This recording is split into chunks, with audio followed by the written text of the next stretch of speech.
पूर्ववत खड़े कोचर की टांगें काँप रही थी, चेहरे पर पसीना बह रहा था।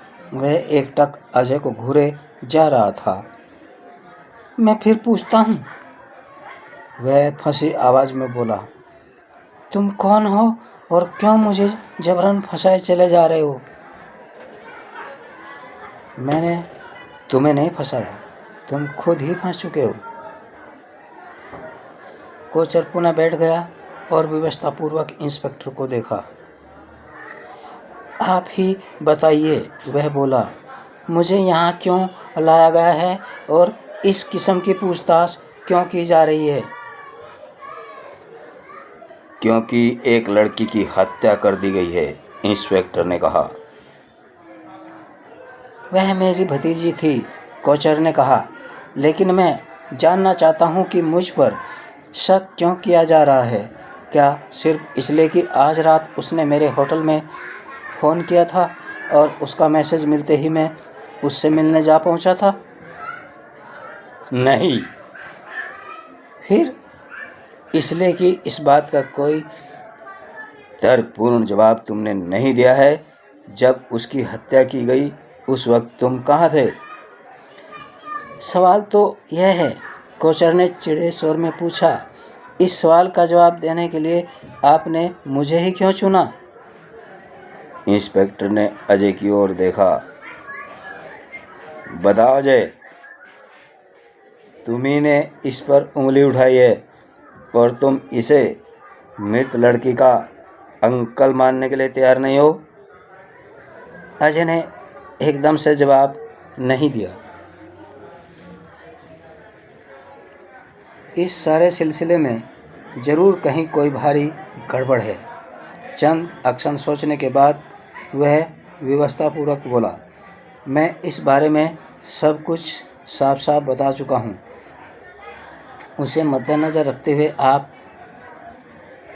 ही बताइए पाल साहब, वह आदमी विजय मेहता का अंकल कैसे हो सकता है, जबकि इस पर उस आदमी का तमाम हुलिया पूरी तरह हिट बैठ रहा है, जिसके बारे में मुझे चेतावनी दी गई थी। वह विजय का अहित कर सकता है। इस गुत्थी को तुम ही सुलझाओ, इंस्पेक्टर ने कहा। बेहतर होगा यह काम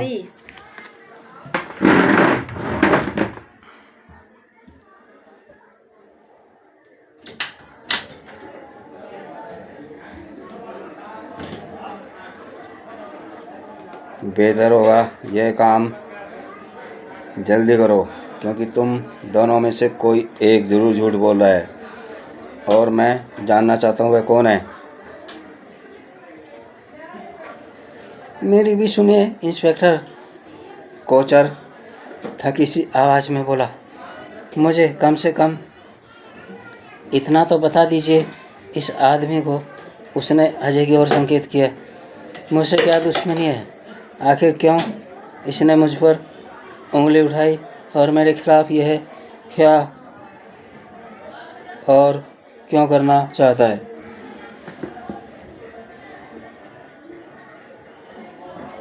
मुझे तुमसे कोई जाति अदावत नहीं है, अजय गुर्राता सा बोला।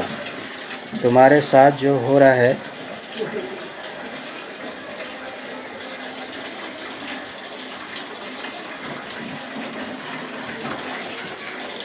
उसके लिए तुम खुद जिम्मेदार हो। मैं? लेकिन कैसे? तुम ड्रग पैडलर हो। तुमने एक बार विजय को अपने चंगुल में फंसा था और उसे आज़ाद करने का कोई इरादा तुम्हारा नहीं था। तुमने उसे जान से मार डालने तक की धमकी दी थी, लेकिन वह किसी प्रकार तुमसे दूर भाग गई। जब तुमने दोबारा उस पर अपने घृणित हाथ डाले और उसने सहयोग करने से इनकार कर दिया तो तुम बर्दाश्त नहीं कर सके और तुमने उसका खून कर दिया। अजय एक ही सांस में कह गया, फिर तनिक रुकने के बाद ठोस स्वर में बोला, तुम्हारी सारी कहानी मुझे मालूम है। तुम तथ्य को नहीं झुठला सकते और मैं अपना कहा एक एक शब्द सच साबित कर सकता हूँ। कोचर ने बड़े ही निराशा भरे भाव से अपना सिर हिलाया और इंस्पेक्टर की ओर देखा। यह आदमी या तो पागल है या फिर अपने किसी जाति फायदे की खातिर झूठ बोला है। इंस्पेक्टर, वह बोला, जहाँ तक साबित करने की बात है, मैं साबित कर सकता हूँ मैं कौन हूँ और विजय मेहता से मेरा क्या रिश्ता था। इंस्पेक्टर ने सिगरेट सुलगाते हुए अजय को देखा, फिर कोचर से बोला, ठीक है, सबूत पेश करो।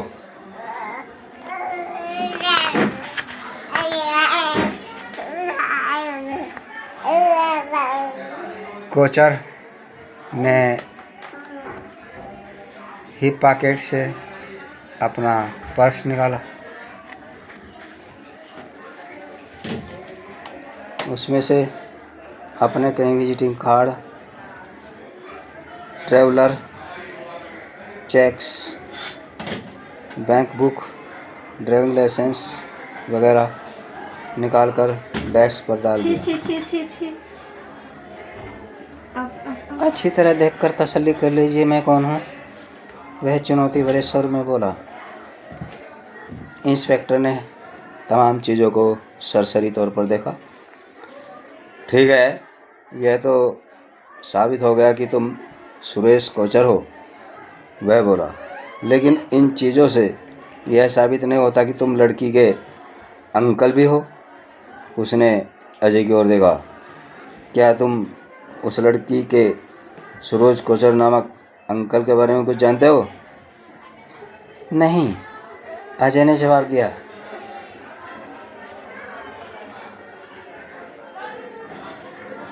तुम्हारे दोस्त के दोस्त यानी मृत लड़की के बाप ने सुरेश कोचर नामक किसी आदमी के बारे में कुछ बताया था? उसने सिर्फ भूलिया बताया था, नाम नहीं, अजय ने बताया। फिर कोचर से पूछा, साफ साफ बताओ, तुम विजया के अंकल कैसे थे? मेरी पत्नी विजय की बुआ है, विजय के बाप की इकलौती सगी बहन।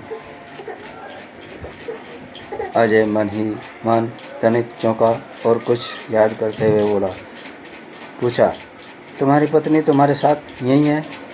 मेरी पत्नी मुंबई में है। कोचर अजय की नज़र अंदाज करता हुआ इंस्पेक्टर से बोला, वह सख्त बीमार है और बस बिस्तर पर ही पड़ी रहती है। अजय ने गहरी सांस ली। जरा इससे पूछे कि अपनी पत्नी का हाल चाल इसने आखिरी दफ़ा कब पूछा। इंस्पेक्टर ने खोजपूर्ण निगाहों से कोचर की ओर देखा। जवाब दो। 3 दिन पहले जब मैं मुंबई से चला था, कोचर ने जवाब दिया।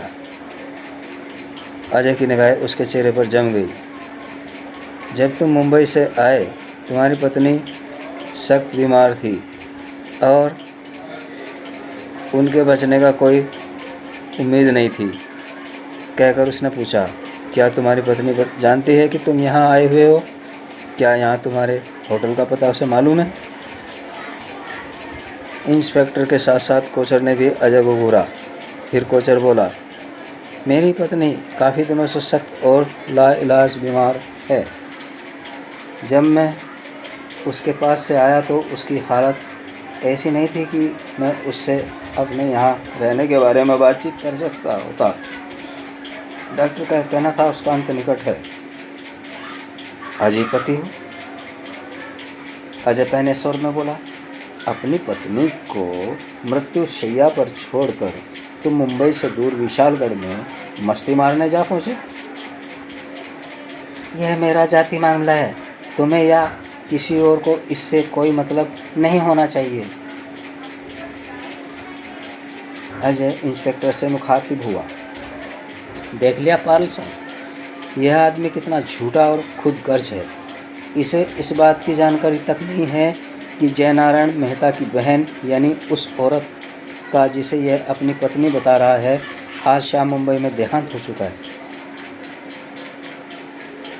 कमरे में सन्नाटा छा गया। इंस्पेक्टर की तिरस्कारपूर्ण निगाहें कोचर पर जमी थी।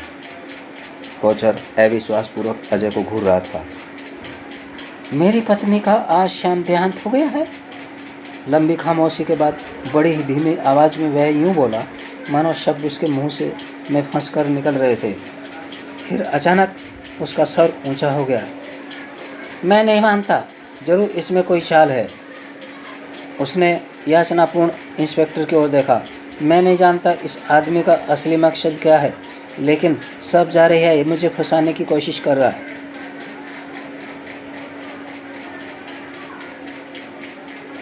यह जानकारी तुम्हें कहाँ से मिली अजय? इंस्पेक्टर ने पूछा। मेहता से, अजय ने जवाब दिया। मेहता से किए गए वादे के मुताबिक उसकी बेटी को कांटेक्ट करने के बाद मैंने उसे विराटनगर फ़ोन किया था। उसे कुछ ही देर पहले मृत्यु का समाचार मिला था और वह फ़ौरन ट्रेन द्वारा मुंबई जाने वाला था। वह औरत मेहता की बहन थी। उसकी मौत की खबर मेहता को मिली और भाई होने के नाते वह मुंबई के लिए रवाना हो गया। लेकिन इस आदमी को, जो उस औरत का पति होने का दावा करता है, मेरे बताने से पहले उसकी मौत के बारे में पता तक नहीं था। यह अपने आप में तगड़ा सबूत है। इस आदमी की सारी कहानी एकदम झूठ और बेबुनियाद है। यह क्या किस्सा है कोचर? इंस्पेक्टर ने कहा। अपनी कुर्सी से सिकुड़ा हुआ सा कोचर सिर झुकाए बैठा था।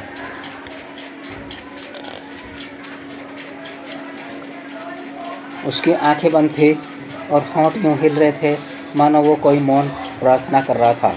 उसका चेहरा गमज़दगी की तस्वीरें नज़र आ रहा था। इंस्पेक्टर के प्रश्न की उस पर कोई प्रतिक्रिया नहीं हुई। यह क्या किस्सा है कोचर? इंस्पेक्टर ने अपना प्रश्न दोहराया। कोचर ने धीरे से आंखें खोली। उसमें गीलापन झलक रहा था। मौत का समाचार हमेशा दुखदायी होता है। वह बड़े ही पीड़ित स्वर में कराहता सा बोला। इसे आसानी से स्वीकार नहीं किया जा सकता। मैं जानता हूँ।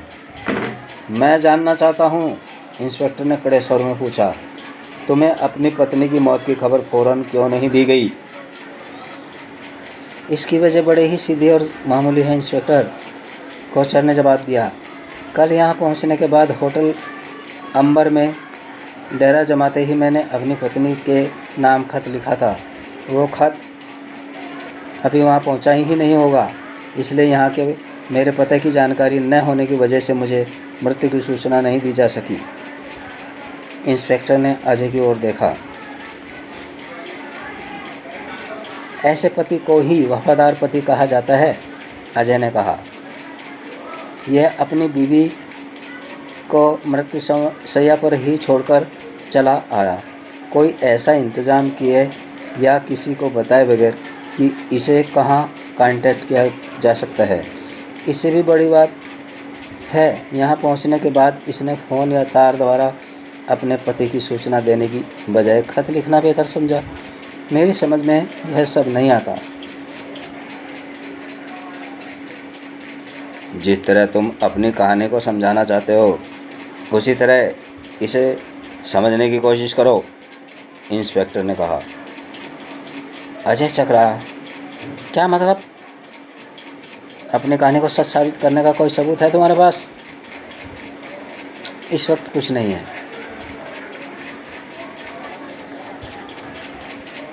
अजय ने जवाब दिया। यहाँ तक उस लड़की की फ़ोटो भी नहीं है। वह कोचर की ओर पलट गया। विजय का फ़ोन करने के बाद उसकी फ़ोटो का क्या किया तुमने? फ़ोटो? कोचर ने पीड़ित स्वर में पूछा। कौन सी फ़ोटो?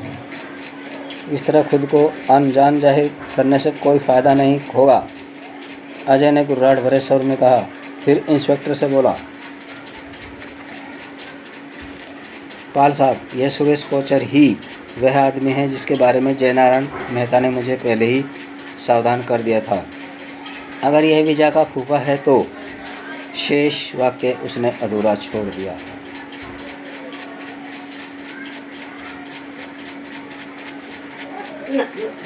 जयनारायण मुझसे नफरत करता है, कोचर धीमी आवाज़ में बोला। जब से मैंने उसकी बहन से शादी की है तभी से वह मुझसे नफरत करता रहा है। अगर तुम्हारी बात ठीक है तो मेरी समझ में नहीं आता उसने क्यों कैसा मजाक मेरे साथ किया है। वह उलझन भरे स्वर में बोला। मैं मानता हूँ कि मैं यहाँ विजया से मिलने आया था। मुझे यह बताने में भी कोई संकोच नहीं है कि कुछ आपसी कारणों से जयनारायण मुझे और विजया को एक दूसरे से मिलने नहीं देना चाहता था। यहाँ तक कि उसने मुझे विजय का यहाँ का पता बताने से भी साफ इनकार कर दिया था। जबकि मेरी पत्नी ने विजय को हमेशा अपनी औलाद की तरह ही माना था और उसे वर्षों तक माँ का पूरा प्यार दिया था। लेकिन जयनारायण को यह सब अच्छा नहीं लगता था। वह चाहता था विजय और मेरी पत्नी के बीच बुआ भतीजे का रिश्ता महज एक औपचारिकता ही रहे। मुझे यकीन है उसी ने विजय को हमारे खिलाफ भड़काया होगा। यही वजह है कि अपनी बुआ की बीमारी के दौरान एक बार भी विजय उसे देखने तक नहीं आई थी। उसने गहरी सांस ली। खैर, अब वे दोनों ही इस दुनिया से चली गई और हाथों में चेहरा छुपाकर सिसकने लगा। इंस्पेक्टर और अजय उसे चुपचाप बैठे देखते ही रहे।